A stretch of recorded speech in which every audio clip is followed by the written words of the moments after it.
बिस्मिल्लाहिर्रहमानिर्रहीम अस्सलाम वालेकुम। क्या हाल है आप सबके? उम्मीद है कि सबके सब खैरियत से होंगे, खूब मज़े में होंगे और इन्जॉय कर रहे होंगे। और आज का व्लॉग होने वाला है बहुत ही स्पेशल, ये है दावत व्लॉग। और आज के व्लॉग में मैं आज बहुत सारे ऐसे सवालों के जवाब दूंगी जो मुझे अक्सर पूछे जाते हैं और मैं उनके बार बार जवाब देती हूँ, लेकिन अगली वीडियो में दोबारा से वही सवाल रिपीट होते हैं। तो जी, दावत से पहले जो एक दिन होता है वो बड़ा इम्पॉर्टेंट होता है। उसमें आप सुबह अपने टाइम पे उठें, फ़्रेश हों, अपने लिए अच्छा प्रॉपर नाश्ता बनाएं। और इस दिन आपने अपने आप को ऑर्गेनाइज़ रखना है। हर चीज़ साथ साथ धोते जाएं, संभालते जाएं। गोश्त को पहले से ही डीफ्रॉस्ट करके रखें ताकि खाना पकाने में आसानी हो। यहाँ पे जो है वो मैंने दूध का पैकेट जो है वो गर्म पानी में रख दिया है, क्योंकि ये रूम टेम्परेचर पे नहीं आ रहा था। तो मैंने कहा जब तक मैं नाश्ता करके आऊँगी ये नॉर्मल हो जाएगा। अब मैं सुकून से बैठ के पहले नाश्ता करूँगी, थोड़ी सी कोई वीडियो देखूँगी ताकि मैं रिलैक्स हो जाऊँ। तो जी, आजकल हमारे पास अभी तक समर वेकेशन है, तो सुबह जो है वो फजर के पास सो जाते हैं, तो थोड़ा सा देर से नाश्ता होता है। तो नाश्ते से और उसके बाद जो भी कोई काम है उनसे फ़ारिग होके मैं आ गई हूँ किचन में, और अब हम दावत का बिल्कुल काम स्टार्ट कर देंगे। यहाँ पे मैं डाल रही हूँ 3 टेबल स्पून पिसे हुए चावल, जो कि मैंने घर में ही पीसे हैं। और इसके अंदर मैं डालूँगी तकरीबन 2 से 3 कप पानी, और इनको मैं पकने के लिए रख दूँगी। आज मैं आपको बिल्कुल वैसी खीर बनाना सिखाऊंगी जैसी आप शादियों में खाते हैं, जैसी आप रेस्टोरेंट्स में खाते हैं, गाढ़ी, मज़ेदार, ज़बरदस्त किस्म की।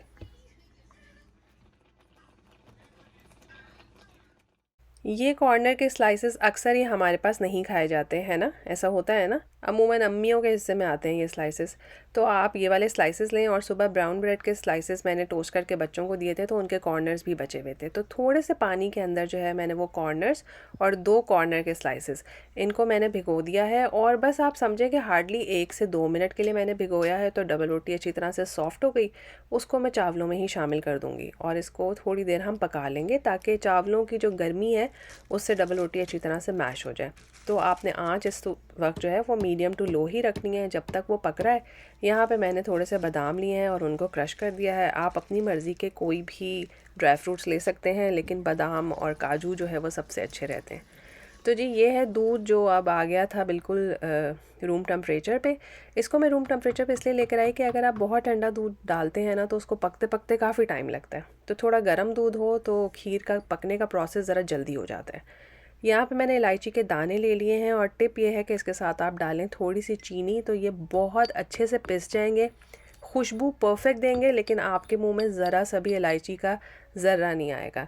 अमूमन होता है ना कि आपके मुंह का टेस्ट ही ख़राब हो जाता है अगर एक बड़ा सा इलायची का दाना आ जाए, अगर आप इलायची लवर नहीं हैं तो। जो बादाम मैंने पीसे थे उसमें से हाफ़ बादामों को मैंने मज़ीद चूरा करके खीर में शामिल कर दिया। इससे खीर में बादाम का फ्लेवर भी आ जाएगा और थोड़ी सी गाढ़ी हो जाएगी। कोशिश करें हैवी बेस वाले बर्तन में आप खीर बनाएं।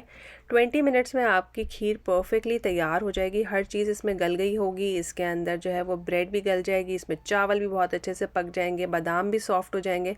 तब आपने इसके अंदर चीनी डाल देनी है। चीनी आपने अपने रेगुलर जो मीठा आप रखते हैं उससे थोड़ी ज़्यादा डालनी है। उसका रीज़न मैं आपको बताती हूँ। यानी 1 कप चीनी मोर देन इनफ थी इसमें, लेकिन मैंने इसमें 1/3 कप और डाली। आप चाहें तो थोड़ा कम भी कर सकते हैं। तो रेगुलरली जब हम खीर बनाते हैं तो वो इस टेक्सचर की फ़ाइनल होती है, और हम सोचते हैं कि फ़्रिज में रखेंगे तो ये गाढ़ी हो जाएगी और अच्छे से जम जाएगी, जो कि वो जम भी जाती है, लेकिन उसका टेक्सचर शादियों वाली खीर जैसा नहीं होता। और वो टेक्सचर आता है 1 टेबल स्पून कॉर्नफ्लावर से। 1 टेबल स्पून कॉर्नफ्लावर आप 1 से 2 टेबल स्पून दूध में अच्छी तरह से घोल लीजिए। उसके बाद जो है वो खीर में थोड़ा थोड़ा करके शामिल करें, हिलाते जाएं और खीर को पकने दीजिए। 5 से 10 मिनट में आपको पता चल जाएगा कि खीर जो है वो अच्छी गाढ़ी हो गई है।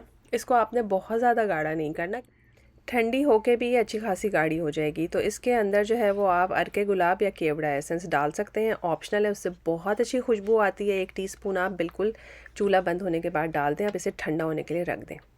चलते हैं अपने मीट की तरफ। आप देख लीजिए कि अगर मीट आपका डिफ्रॉस्ट नहीं हो रहा है जल्दी, तो आप पानी के अंदर 2 टेबल स्पून नमक डाल दें और उसमें गोश्त को भिगो दीजिए।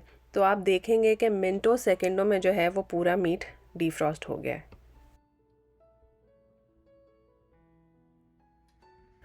और जी यहाँ पर बन रही है बिरयानी। बिरयानी के लिए मैंने तेल जो है वो अच्छी तरह से गरम कर लिया और उसके बाद जो है वो गोश्त को अच्छी तरह भून लिया है। मैं इस गोश्त को पकाऊंगी प्रेशर कुकर में, लेकिन पहले मैं खुले बर्तन में जो है वो बिरयानी का गोश्त अच्छी तरह से भून लेती हूँ, क्योंकि खुले बर्तन में जो है वो पानी ड्राई करना बहुत आसान हो जाता है।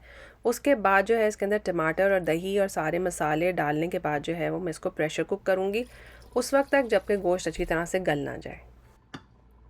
एक आदत जो आपकी रेगुलर बेसिस पे होनी चाहिए, लेकिन दावत के दिनों में तो ख़ास तौर पे, कि साथ साथ आप क्लीन अप करते रहें। आपके पास जो है वो किचन बिल्कुल साफ़ होना चाहिए। आप देख लीजिए कि खीर के बर्तन गायब हो चुके हैं, कोई बर्तन गंदा नहीं है, बिल्कुल काउंटर टॉप जो है वो साफ़ है। अब यहाँ पे मैंने जो है वो तेल को शदीद किस्म का गर्म किया है और फिर इसके अंदर चिकन डाला है। मैंने नोट किया है कि अगर आप बिल्कुल तेज़ खौलते हुए तेल में जब डालते हैं चिकन को, तो चिकन जो है वो बहुत अच्छी तरह से सील हो जाता है और बहुत पानी नहीं छोड़ता।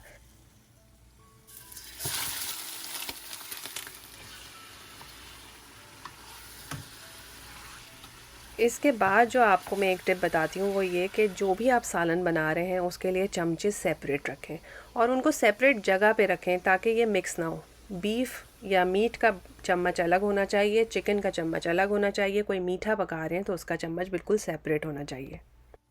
चिकन कढ़ाई और बिरयानी मैं बहुत दफ़ा पकाना सिखा चुकी हूँ, तो डिटेल में रेसिपी नहीं दे रही, लेकिन फिर भी एक आपको आइडिया हो जाएगा कि इसमें बेसिक मसाले और लहसुन अदरक का पेस्ट डाल के आपने चिकन को अच्छी तरह से भून लेना है।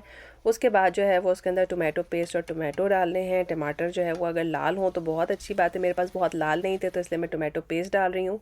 थोड़ा सा मैं दही डाल रही हूँ क्योंकि अगर आप दावत के लिए बनाएंगे कढ़ाई तो वो बिल्कुल ड्राई नहीं होनी चाहिए, तो उसमें थोड़ा सा दही और थोड़ा सा प्याज ज़रूर शामिल कीजिए।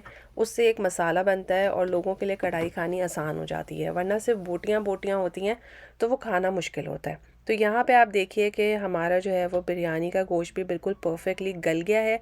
इसके अंदर मैंने पहले प्याज नहीं डाला था, चूँकि मैं तला हुआ प्याज डालूँगी तो मैं उसमें बाद में डाल के थोड़ी देर दम पे रखूँगी, तो बहुत ज़बरदस्त किस्म का बिरयानी का मसाला जो है वो तैयार हो जाएगा, तरी ऊपर आ जाएगी और ये भी डन है। तो जी दावत से एक दिन पहले मेरे पास चिकन कढ़ाई परफेक्टली तैयार है, बिरयानी का मसाला तैयार है। इसमें मैं हरी मिर्चें, धनिया की डंडियाँ और थोड़ा सा अदरक डाल के जो है वो मिक्स कर दूंगी और सर्विंग के टाइम पे दोबारा फ्रेश ये चीज़ें डालेंगे। कढ़ाई में थोड़ा सा केचप डाल के इसको बंद कर देंगे तो ये भी तैयार है। और यहाँ पे देखें मेरी खीर ठंडी हो गई है और ठंडे होने के बाद आप इसका टेक्सचर मुलायजा करें, है ना बिल्कुल शादी वाली खीर का टेक्सचर या नहीं है, बताएं ज़रा मुझे।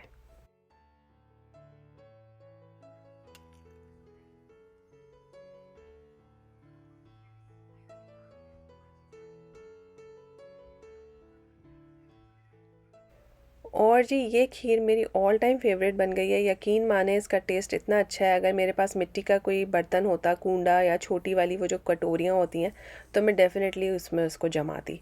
तो इसको आप अपने हिसाब से गार्निश करें और इसके ऊपर आप प्लास्टिक क्लिंग लगाएं, उसके ऊपर से इसका ढक्कन बंद करें, यानी टाइटली सील करके इसको फ्रिज में रख दीजिए। अब दावत के दिन आप इसे निकालेंगे, ये सुपर ठंडी होगी और बहुत ही मज़ेदार होगी इंशाल्लाह ताला।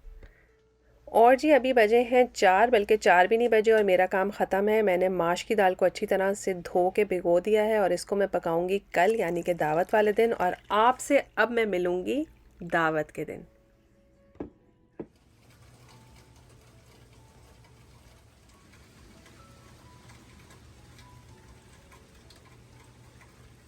Good morning everyone.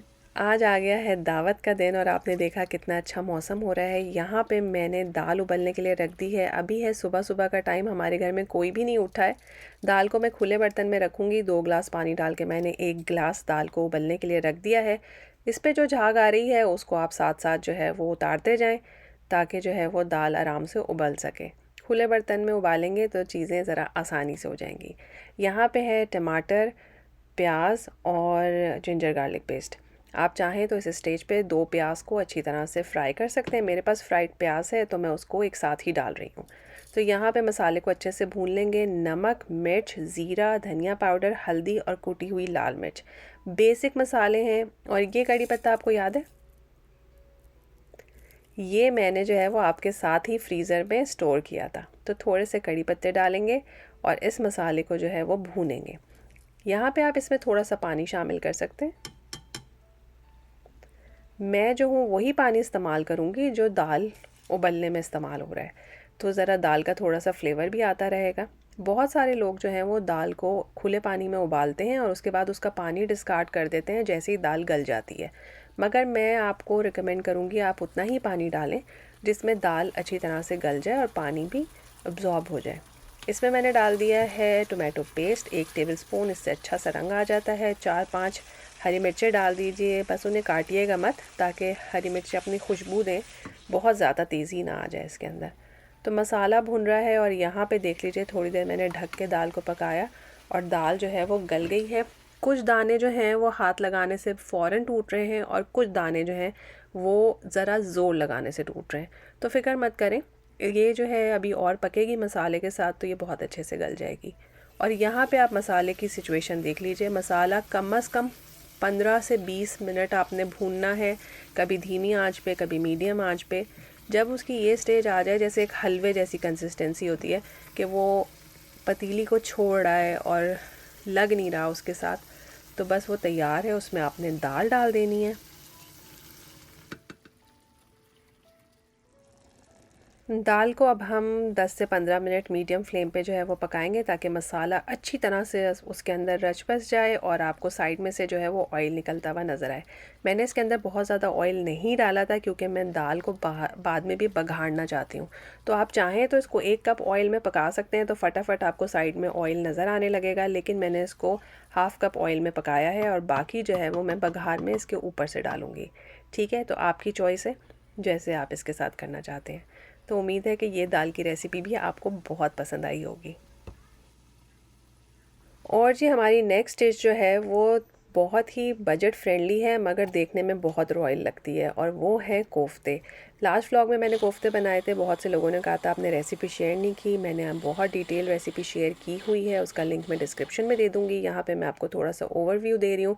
पिसे हुए प्याज से इसकी ग्रेवी बनती है। यहाँ पे जो है वो मैं चावल को पीस रही हूँ क्योंकि खीर में मेरे सारे चावल इस्तेमाल हो गए और मैं चावल जो है वो अपने पास थोड़े से स्टोर करके रखती हूँ और थोड़े चावल जो है वो मुझे कोफ्ते में भी चाहिए। तो जब आपका कोफ्ते का मसाला अच्छी तरह से भुन जाएगा तो आपने इसके अंदर दही डाल देना है और दही डाल के भी अच्छी तरह से भूनना है।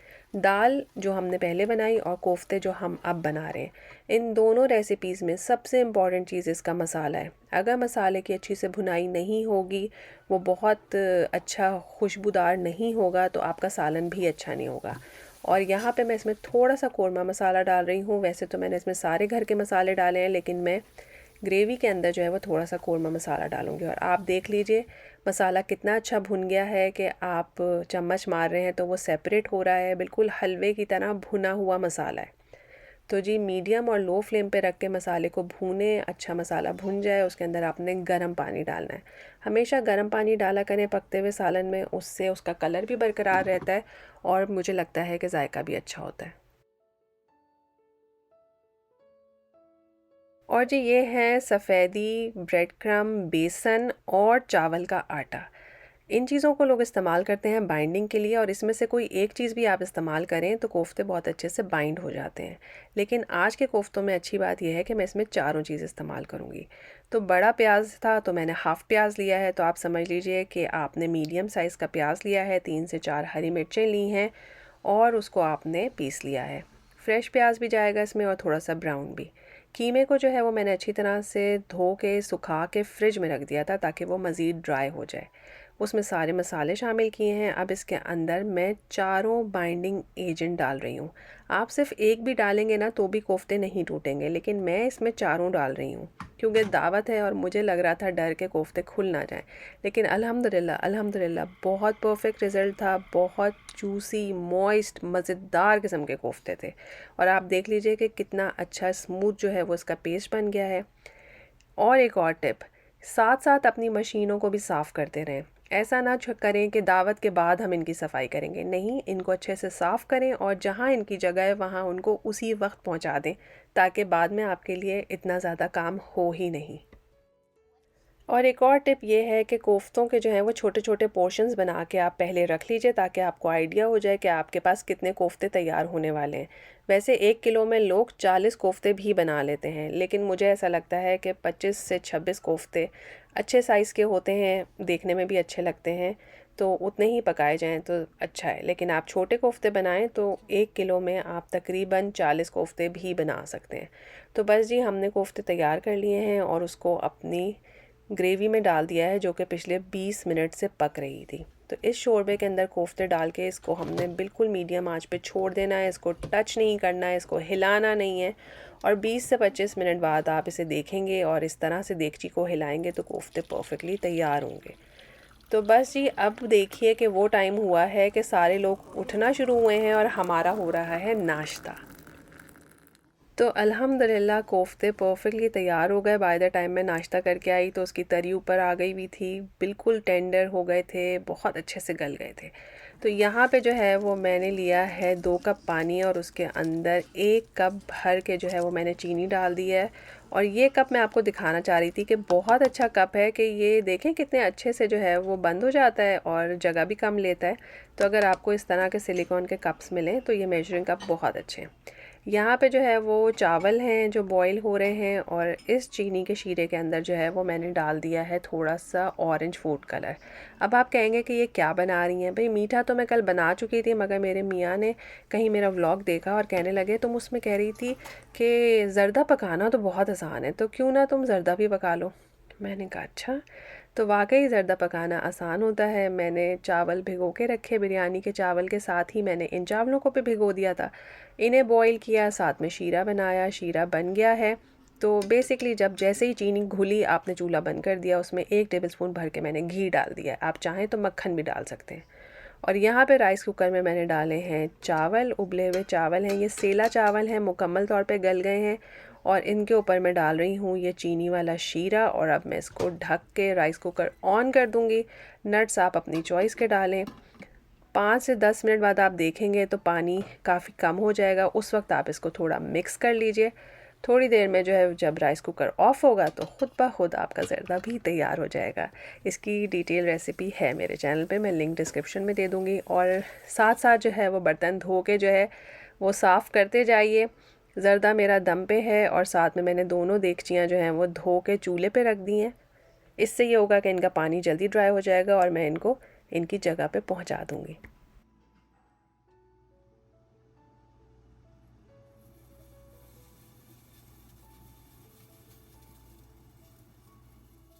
और जी यहाँ बज रहे हैं 5। इस वक्त मैंने बिरयानी का जो है वो पानी उबलने के लिए रख दिया है। चावल मैंने पहले भिगो दिए थे, जैसे ही पानी जो है उबल जाएगा इसके अंदर मैं डाल दूँगी भीगे हुए चावल।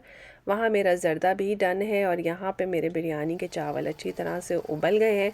इनको मैं निथार लूँगी और बिरयानी का मसाला जो मैंने एक दिन पहले बनाया था उसे मैंने ऑलरेडी गर्म करने के लिए रख दिया है चूल्हे पे।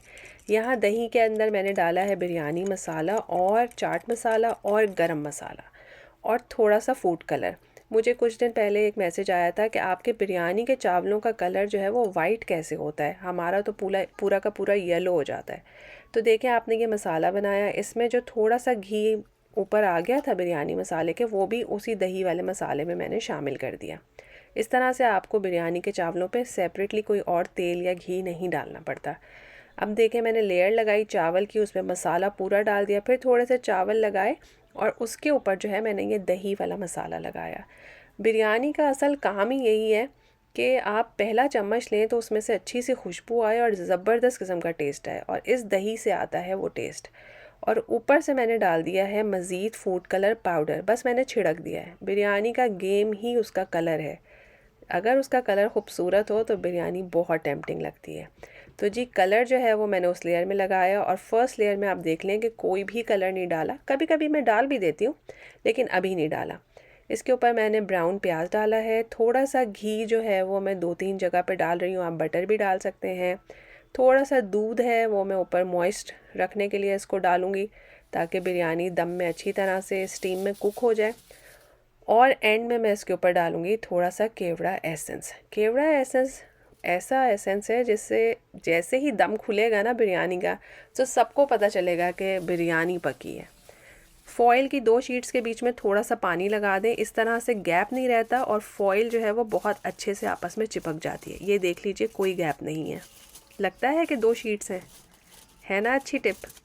तो अब मैं इसको अगले 15 मिनट के लिए तेज़ आंच पे रखूँगी और फिर स्लो आंच पे दम पे रखूँगी। और ये बिरयानी के मसाले वाली देगची, इसमें मसाला चिपक गया था और धुल नहीं रहा था। मैंने इसको 5 मिनट के लिए गर्म पानी डाल के जो है वो उबलने के लिए रखा और आप देखें सारा मसाला चला गया है। देगची को मैं अच्छी तरह से धोऊंगी, धोने के बाद इसे गर्म चूल्हे पे रख दूंगी, ये ड्राई हो जाएगी और फिर मैं इसको इसकी जगह पे रखूँगी। इस तरह से जो है वो मेरा किचन दावत के टाइम तक बिल्कुल साफ़ सुथरा रहेगा। और जी यहाँ पे है ऑलिव ऑयल, लेमन जूस, उसके साथ जो है वो काली मिर्चें फ्रेशली आपने उस वक्त कूट के डाली। थोड़ा सा इसमें हम डाल रहे हैं मस्टर्ड पेस्ट, 1 टीस्पून या आधा टेबलस्पून जितना जो है हम इसमें डाल रहे हैं हनी। आप चाहें तो थोड़ी सी चीनी भी डाल सकते हैं और इसको हम अच्छी तरह से मिक्स कर लेंगे। एंड में मैंने इसके अंदर 1 टेबलस्पून मेयोनीज़ भी डाला था, जो मैं आपको दिखाना भूल गई। ये सैलेड जो है वो मेरे मियाँ ने काटा है, इसके ऊपर हम डालेंगे सैलेड ड्रेसिंग उस टाइम पे जब मेहमान आ जाएंगे। और ये है मेरा वो कटर जो बहुत बारीक स्लाइसेस में जो है वो अनियन को काटता है। इसके बारे में भी बहुत क्वेश्चन आ रहे थे। तो जी आप देख लीजिए कि मेरा किचन काउंटर और हर चीज़ जो है वो बिल्कुल साफ़ सुथरी ऑर्गेनाइज्ड है। तो अभी 5:30 हुए हैं और अभी हमारी बिरयानी दम पे चली गई है और हम आते हैं टेबल डेकोरेशन की तरफ। और टेबल बिल्कुल मैंने सिंपल रखी है। ये इस तरह की नेट आराम से आपको मिल जाएगी, ऑर्गेन्जा का कोई पुराना दुपट्टा है वो यूज़ कर सकते हैं आप। एक कोई आप सेंटर पीस रखें, उसको थोड़ी सी हाइट दें और उसके इर्द गिर्द जो है वो आप इस तरह की नेट को रख दें। मेरे पास ये 2 डब्बे हैं जो मैं सोच रही थी कि मैं इन्हें ट्रैश में डाल दूं, लेकिन फिर मैंने सोचा कि इनको मैं यूटिलाइज़ कर सकती हूँ थोड़ी सी हाइट देने के लिए। आज की जो दावत है वो बहुत फॉर्मल दावत नहीं है, बहुत करीबी फ्रेंड्स आ रहे हैं, लेकिन फिर भी मैंने सोचा टेबल का थोड़ा बहुत अरेंजमेंट तो करना बनता ही है। तो बस जी आप देख लें, क्या आप बता सकते हैं कि इसके नीचे डब्बे रखे हुए? नहीं बता सकते ना। तो बस इस तरह से जो है वो आप थोड़ी सी हाइट क्रिएट कर सकते हैं। आप चाहें तो डब्बों को वाइट पेपर से कवर भी कर सकते हैं, तो इस तरह से आपको उन्हें छुपाने के लिए बहुत मेहनत नहीं करनी पड़ेगी। लेकिन मैं तो ज़रा हैंडी और जल्दी जल्दी काम कर रही थी, तो मैंने सोचा एक आइडिया दिया जा ही सकता है कि जब टाइम कब हो तब भी आप टेबल बहुत अच्छा सजा सकते हैं।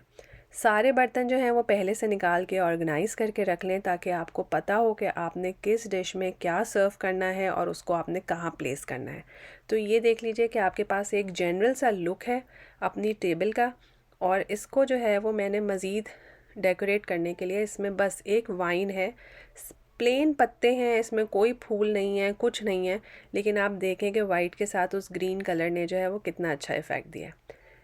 मेरे पास ये सिल्वर कलर की ट्रेज़ हैं, इनमें मैंने कैंडल्स रख दी हैं। आप चाहें तो इसके अंदर कोई फूल भी रख सकते हैं, कोई छोटी कैंडल्स रख सकते हैं, मज़ीद कुछ डेकोरेशन लगा सकते हैं इसके अंदर, मगर मैंने इसको बिल्कुल सिंपल रखा है ताकि जब ये कैंडल्स जलें तो उनकी जो लाइट है वो नीचे सिल्वर ट्रेस पे नज़र आए और वो खूबसूरत लगे।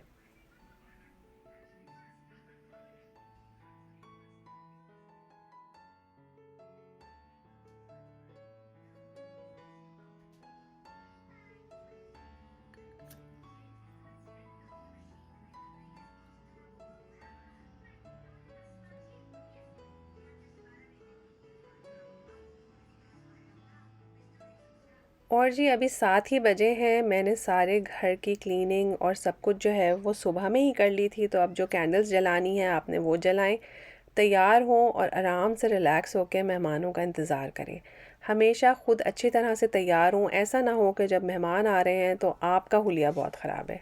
और जितनी हेल्प ले सकते हैं ज़रूर ले लें। यहाँ पे जो है वो नान मेरे मियाँ गरम कर रहे हैं, क्योंकि मैं जो हूँ इस टाइम पे कैंडल्स जला रही थी। तो जो सालन मैंने एक दिन पहले पकाए थे वो भी मैंने बाहर निकाल के रख दिए हैं, उनको हल्की आंच पे रख दें गर्म होने के लिए। और जैसे ही आपके मेहमान आ जाएं तो आपने एप्पल, अगर आप चाहें तो एप्पल पहले से काट के इस पर थोड़ा सा लेमन जूस लगा दें, तो ये कभी भी ब्लैक नहीं होगा। ऊपर से ड्रेसिंग डाल के जो है वो आप प्रिपेयर कर लें अपना सैलेड, और सारा खाना जो है वो धीमी आंच पे गर्म होने के लिए रख दें। यहाँ पे जो है वो दाल मैंने गरम कर ली है, और दाल का मैंने आपसे कहा था कि एंड में मैं इसको बघारूंगी, तो इसको आप अपनी मर्ज़ी से किसी भी तरह से बघार सकते हैं। मैंने सिर्फ लाल मिर्च, ज़ीरा और थोड़ा सा कड़ी पत्ता बस ये डाला है, और ज़बरदस्त किस्म का बघार तैयार है। एक छोटी सी खूबसूरत सी जो कढ़ाई है उसके अंदर मैंने दाल को सर्व किया है ताकि उसका एक ढाबे वाला लुक आए। और जी बिरयानी के कलर के बारे में जो मुझसे पूछ रहे थे, वो देख लें कि बिरयानी का दम खुला है और उसके अंदर से देखें ऊपर की लेयर वाइट है, लेकिन जब आप नीचे से चावल ऊपर करेंगे तो उसमें माशाल्लाह 2-3 कलर्स आ रहे होंगे। यहाँ पे जो है वो दम का कीमा मैंने एक छोटी सी हांडी में सर्व किया है और उसके ऊपर जो है मैं प्याज के लच्छे डाल रही हूँ। कढ़ाई को आपने खूब तेज़ गरम करना है और फ़ौरन ही इसके ऊपर जो है वो खूब सख्त जमा हुआ मक्खन जो है वो डाल दें। तो बाय द टाइम गेस्ट आना शुरू होंगे तो ये मक्खन भी पिघलने लगेगा और देखने में बहुत खूबसूरत लगेगा। मुझे बहुत सारे मैसेजेस आ रहे थे, बल्कि कुछ लोगों ने तो मुझे रिमाइंडर भी दिया है कि हम आपसे बार बार पूछ रहे हैं कि बजट फ्रेंडली दावत कैसे कर सकते हैं। तो बस जी, इंशाल्लाह ताला उसके ऊपर मैं काम कर रही हूँ और ज़रूर एक अच्छा सा व्लॉग बना के आपके साथ शेयर करूँगी। और उसके लिए अब आप थोड़े दिन आप इंतज़ार करें, लेकिन मुझे पता है कि आप लोग इसकी बहुत फरमाइश कर रहे हैं। तो अल्हम्दुलिल्लाह जी, दावत बहुत अच्छी रही, बहुत सिंपल थी, बहुत करीबी लोग थे, मैंने बहुत एहतमाम नहीं भी किया था, लेकिन अल्हम्दुलिल्लाह अच्छी रही। डिनर के बाद हो गया मगरिब का टाइम और मगरिब की नमाज़ के बाद हमने सर्व किया गर्मा गर्म मीठा। यहाँ पे ज़र्दा है, ज़र्दे के ऊपर मैंने खोया नहीं बल्कि बर्फ़ी और गुलाब जामुन को क्रश करके डाला। इसके ऊपर आप अपनी मर्ज़ी के ड्राई फ्रूट्स जो हैं उनको भी क्रश करके डाल सकते हैं, चाहें तो सिल्वर वर्क भी लगा सकते हैं, मगर मैंने चूँकि खीर पे लगाया था तो मैंने ज़र्दे पे नहीं लगाया। और आप ये देखें, ये है शो स्टॉपर मेरी नज़र में। इतनी मज़ेदार खीर इतने कम टाइम में, यकीन माने, ज़रूर ट्राई कीजिएगा। और जो भी मीठा आप सर्व करें उसके साथ एक प्लेट रख के उसके लिए चम्मच रखें, क्योंकि जब लोग मीठा निकाल लेते हैं तो फिर वो चम्मच अगर टेबल पे या कहीं और रखें तो जगह गंदी हो जाती है। तो बेहतर है कि उसके साथ आप कोई होल्डर भी रखें ताकि लोगों को भी जो है वो मीठा निकालने के लिए आसानी हो। तो बस जी, ज़बरदस्त किस्म का मीठा तैयार है, आप लोग भी मेरे साथ इंजॉय करें। बहुत शुक्रिया कभी आपकी खिदमतों का हम सिला क्या दे सिला। और जी, जैसे ही मैं चाय बनाने के लिए आई मीठे के पास, साथ साथ मैंने सारे जो प्लेट्स वगैरह सिंक में थी मैंने उन्हें धो दिया। दावत के दौरान भी आप किचन को साफ़ रख सकते हैं, कोशिश करें, बस थोड़ा सा ज़्यादा आपको एक्टिव होने की ज़रूरत है क्योंकि आपने अपने गेस्ट को भी टाइम देना होता है। तो अल्हम्दुलिल्लाह दावत अच्छी हो गई, हमारे मेहमान चले गए और उसके बाद जो है ये रात का टाइम है और इसमें जो है वो हमने सारे बर्तन जो हैं वो धो लिए हैं और आप देख सकते हैं धो के हमने टेबल पे उल्टे करके रख दिए हैं। इंशाल्लाह ताला सुबह इनका काम तमाम करेंगे। सारी देगचियाँ धोने के बाद आप चूल्हे पे रख दें ताकि वो ड्राई हो जाएं। सुबह आप इनको अपनी जगह पे पहुंचा सकते हैं। ये नहीं मैं कह रही कि रात को सोने से पहले ही जगह पे पहुंचाएं, अगर आप में हिम्मत है तो ज़रूर करें, लेकिन अगर आप में इतना थक गए हैं तो इनको यहीं पे छोड़ सकते हैं।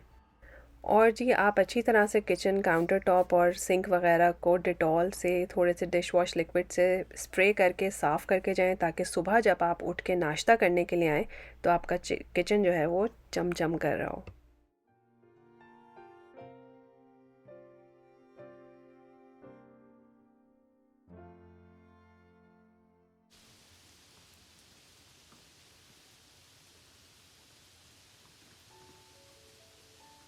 इस बात से फ़र्क नहीं पड़ता कि आपके पास चीज़ें सस्ती हैं या महंगी हैं, अगर आप उनका ख़्याल रखेंगे तो वो आपका साथ सारी उम्र देंगी।